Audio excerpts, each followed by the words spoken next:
Why iron farm is important in the beginning?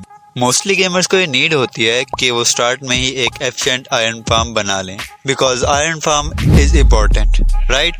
Exactly, because game के start में ही तुम्हारे काफ़ी सारे गोल्स होते हैं जिनको पूरा करने के लिए तुम्हें काफ़ी सारा आयरन चाहिए होता है। बट इतना सारा टाइम तुम माइनिंग में ही लगा दोगे तो बाकी काम कब करोगे?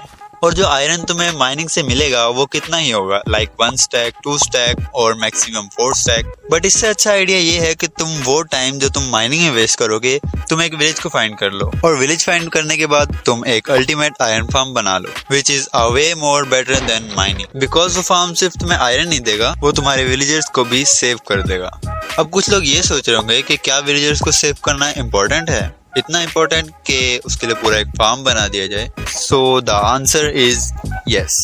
बट वैसे तो विलेजर्स की सेफ्टी के लिए आयरन गोलम होता है, तो मैं इतना टेंशन क्यों लूं? तो वो इसलिए बिकॉज इन सम सिचुएशंस गोलम अपना काम सही से नहीं कर पाता। तो अब से विलेजर्स को सेव करने की जिम्मेदारी तुम्हारी है। अब तुम सोच रहे हो कि विलेजर्स को सेव कैसे करें, तो आई हैव एन आइडिया। तो विलेजर्स को सेव करने के लिए जरूरी है कि तुम एक बड़ा सा आयरन से कवर्ड रूम बनाओ और उन्हें हाईली ट्रेंड आयरन गोलम्स की सिक्योरिटी में लॉक कर दो।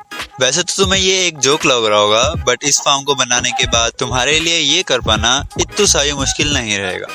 बट फार्म बनाने से पहले हम अपने टॉपिक पे आते हैं कि विलेजर्स को सेव कैसे करें। ये टिप भी देख लेना, ये तुम्हारे लिए काम आ सकती है। पहले तो विलेज में एंटर होते ही तुम्हें विलेज की बेल बजानी है जिससे सारे विलेजर्स अपने अपने बेड पर चले जाएंगे, यानी कि अपने अपने घरों में। बट समटाइम्स विलेजेस में बेल नहीं भी होती, तो अगर तुम्हारे विलेज में कोई बेल नहीं है then wait for the night. But ये टाइम तुम्हें खड़े खड़े नहीं गुजार देना, इस टाइम में तुम्हें एक जरूरी काम करना है। तो बिना टाइम वेस्ट किए आयरन गोलम के बजाना शुरू कर दो। दैट्स नॉट अ जोक, इसकी भी एक रीजन है। बिकॉज विलेज में एक गोलम होते हुए दूसरे गोलम का स्पॉन होना ऑलमोस्ट इम्पॉसिबल है। बिकॉज विलेजर्स से 8 to 9 ब्लॉक्स अवे अगर एक गोलम मौजूद हो तो दूसरा गोलम स्पॉन नहीं हो पाता।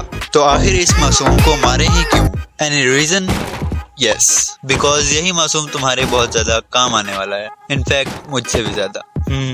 मजाक कर रहा हूँ। देखो, तुम जब गोलम को मारते हो तो आयरन ड्रॉप करता है, तो फार्म को बनाने के लिए कुछ इंपॉर्टेंट आइटम्स की नीड होती है जिसमें वो आयरन यूज होता है। कॉमन एग्जांपल्स हैं हॉपर और वाटर बकेट। बट अगर तुम विलेज में गए हो और वहाँ पहले से ही नाइट है तो जाते ही बेड लगा के सोने की गलती तो बिल्कुल मत करना, क्योंकि विलेजर्स को सेव करने के लिए यही बेस्ट टाइम है। So now first of all तुम्हें डोर के आगे कुछ इस तरह से ब्लॉक्स लगा देने हैं जिससे विलेजर्स का बाहर आने जाने का रास्ता बिल्कुल ही ब्लॉक हो जाए। जितने ज्यादा विलेजर्स हो सके इसी तरह उनको ब्लॉक कर देना। आई रिकमेंड के सारे विलेजर्स को इस तरह ब्लॉक कर देना। बट अगर तुम्हें लग रहा है कि तुम्हारे पास ज्यादा टाइम नहीं है तो एटलीस्ट 2 to 3 विलेजर्स को सेव जरूर कर लो, क्योंकि ये ट्रिक तुम्हारे आगे की जर्नी में बहुत ज्यादा काम आने वाली है। फाइनली अब तुम सो सकते हो। बट अभी काम यहाँ खत्म नहीं हुआ है। अब तुम लोग को एक ऐसा एरिया ढूंढ लेना है जहाँ पे तुम अपना फार्म इजीली बना सको। तुम 6x6 का एक एरिया बना सकते हो या फिर 8x8 का भी बना सकते हो। बट मैंने यहाँ पे 10x10 का एक एरिया अपने फ्रेंड से कहकर बनवा लिया है जो कि ऑलमोस्ट 3 ब्लॉक्स गहरा है। और टॉप लेयर को याद से कवर रखना, इसको ओपन मत करना। ओपन रखोगे तो फार्म में काफी ज्यादा गड़बड़ हो सकती है। यहाँ पर तुम्हें 4 ब्लॉक्स टोटल नीचे डिग कर लेना है। उससे तुम्हें ये इजी होगा कि नीचे के पोर्शन में सिर्फ तुम्हें 3 ब्लॉक्स की एक प्लेयर को तोड़ना पड़ेगा और 10 ब्लॉक्स का मतलब 10x10 का एक एरिया बनाना पड़ेगा। वैसे तो जितना ज्यादा बड़ा एरिया बनाओ उतना ही तुम्हारे लिए हेल्पफुल है, बट एटलीस्ट 10x10 का बना लो तो ज्यादा अच्छी बात, क्योंकि जितना ज्यादा स्पेस होगी उतना ही फार्म बेटर बनेगा। वैसे तुम सोच रहे होगे कि आखिर इतना बड़ा एरिया किस काम आएगा, तो बेसिकली यहाँ पे हमें कुछ विलेजर्स को लाना है। ऑलमोस्ट सारे एरिया को विलेजर्स से ही भर देना है। बट विलेजर्स को यहाँ लाने से पहले एटलीस्ट 3 बेड्स लगा देना। इन 3 बेड से फार्म कंप्लीट तो नहीं हो जाएगा, बट विलेजर्स को यहाँ लाने से पहले एटलीस्ट 3 बेड जरूर लगा लेना। अब तुम सोच रहे हो कि गेम के स्टार्ट में इतना सारा वूल कहाँ से लाएं, बिकॉज शिप से 1 by 1 वूल कलेक्ट करना it's too much time waste, और स्टार्ट में एक ऑटोमेटिक फूल फार्म बना लेना इट्स ऑलमोस्ट इम्पॉसिबल, क्योंकि मोस्टली गेमर्स के स्टार्ट में इतना ज़्यादा रिसोर्सेज नहीं होते। मोस्टली क्या, सबके ही नहीं होते। सो डोंट वरी, मैं तुम्हें सब कुछ खुद बना के दिखाऊंगा। क्या तुम्हें पता है कि जब इब्राहिम यानी मेरा फ्रेंड विलेजर्स के लिए अंडरग्राउंड एरिया बना रहा था तो उस टाइम पर मैं क्या कर रहा था? गेस करो। चलो मैं बताता हूँ। मैं उस टाइम पर फार्मिंग कर रहा था, I mean क्रॉप फार्मिंग कर रहा था। तो अब तुम्हें लग रहा होगा कि इतने से काम के लिए मैंने इतना सारा टाइम वेस्ट क्यों किया, क्योंकि थोड़े से फूड से तुम काफी सारा टाइम निकाल सकते हो, तो इतने सारे फूड की क्या जरूरत। तो इसके पीछे भी एक बड़ी वजह है, तो वो तुम्हें आगे के पार्ट में खुद ही समझ आ जाएगी। बट यहाँ वूल फार्म के साथ फूड का क्या कनेक्शन। चलो पहले तो मैं वूल फार्म बनाना सिखाता हूँ। तो फार्म के लिए तुम्हें सबसे पहले कुछ शीप्स की जरूरत होगी, जिनको मिलते ही तुम शेयर कर देना पहले तो। उसके बाद अपने हैंड में वीट पकड़कर अपने साथ साथ ले आना, जैसे कि यहाँ पर मैं कर रहा हूँ। शीप्स को ले आने के बाद तुम्हें 2x2 का एक एरिया डिग कर लेना है, जिसे एटलीस्ट 2 to 3 ब्लॉक्स डीप जरूर रखना। उसके बाद वो कुछ ऐसा दिखेगा। उसके बाद तुम्हें कुछ इस तरह से इन शीप्स को अंदर पुश करना है। जब तुम सारी शीप्स को अंदर डाल दोगे तो तुम्हारे पास कलेक्टेड वीट जो थी उससे तुम्हें इनको ब्रीड कर लेना है, थोड़ा सा वेट करना है, एंड तुम्हारा फार्म रेडी है। फार्म की साइड से तुम्हें कुछ इस तरह से डिग कर लेना है, और जहाँ पर तुम्हें शीप्स नजर आने लगे वहां पर तुम्हें स्लैब्स लगा देनी है।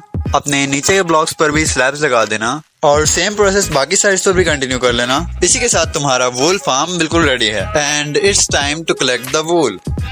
अब इस फार्म से तुम काफी सारी वूल बहुत ही इजीली कलेक्ट कर सकते हो। तो फिर बेड बनाना स्टार्ट करो, क्योंकि जो एरिया तुमने आयरन फार्म में बनाया था उसे तुम्हें पूरी तरह से बेड से कवर कर देना है। बट स्टार्ट में एटलीस्ट 3 to 4 बेड्स वहां पर लगा दो, और फिर वहां पर 2 विलेजर्स को ले आओ। विलेजर्स को लाने के लिए तुम्हारे पास 3 ट्रिक्स हैं, और लास्ट वाली मेरी फेवरेट है, तो उस ट्रिक को बिल्कुल भी मिस मत करना, क्योंकि ये ट्रिक तुम्हारे बहुत ज्यादा काम आ सकती है।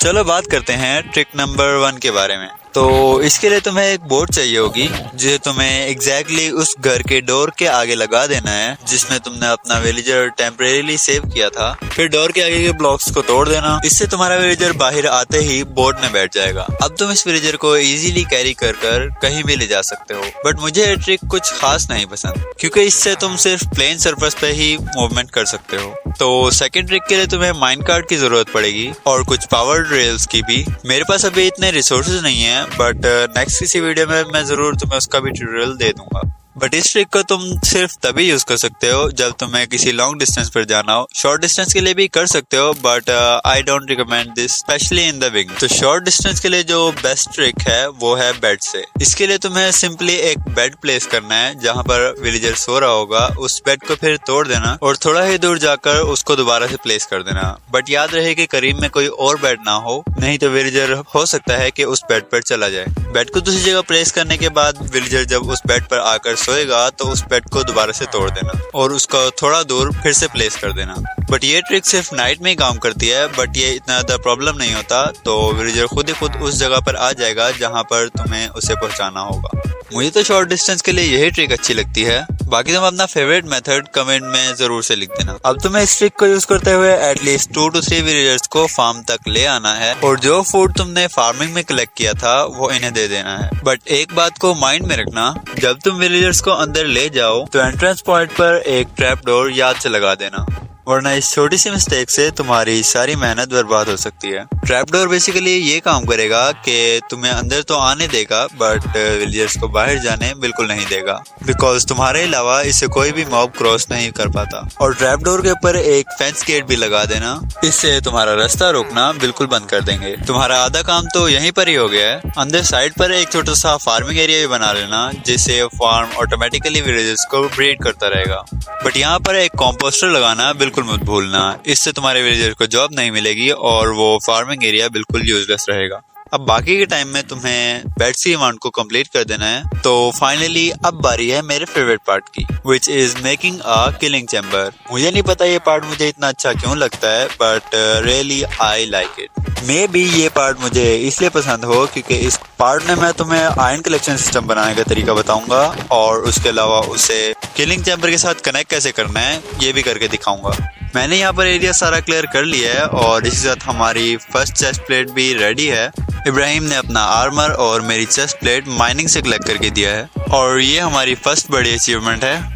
तो हम अपने फार्म की तरफ कंटिन्यू करते हैं। हमें इसकी बाउंड्री कुछ इस तरह से बना लेनी है।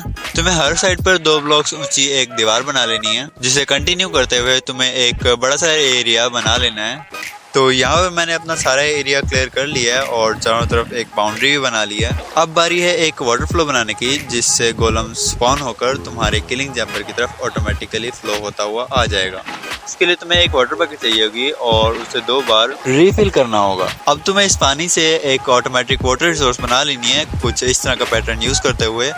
इस पैटर्न में बेसिकली तुम्हें हर बार वाटर को एक ब्लॉक छोड़कर दूसरे ब्लॉक पर प्लेस कर देना है। सारा एरिया कंप्लीट करने के बाद ये कुछ इस तरह का दिखेगा। सो फाइनल में तुम्हारे पास ये कुछ इस तरह का दिखेगा। इसमें हर फ्लो के बाद तुम्हें फेंस गेट का यूज करते हुए फ्लो को कंटिन्यू कर देना है और फेंस गेट को याद से ओपन रख देना ताकि गोलम स्पॉन होकर फ्लो होकर आगे आ जाए। वीडियो ज्यादा लंबी ना हो जाए इसलिए मैं तुम्हें शॉर्ट फॉर्म में बता देता हूँ कि इस फॉर्म में मैंने आखिर किया क्या है। वाटर फ्लो को कंटिन्यू करने के लिए मैंने फेंस गेट का यूज किया है और नीचे के एरिया में मैंने दोबारा से गोलम को फ्लो करके आगे लाने के लिए दोबारा से वाटर का यूज किया है और आगे लाकर मैंने लावा को कुछ इस तरह से प्लेस किया है कि गोलम आकर डायरेक्ट यहाँ पर किल हो जाए। नीचे मैंने हॉपर और चेस्ट का यूज करते हुए एक कलेक्शन सिस्टम बना दिया यहाँ पर हमारा सारा आयरन ऑटोमेटिकली कलेक्ट हो जाएगा।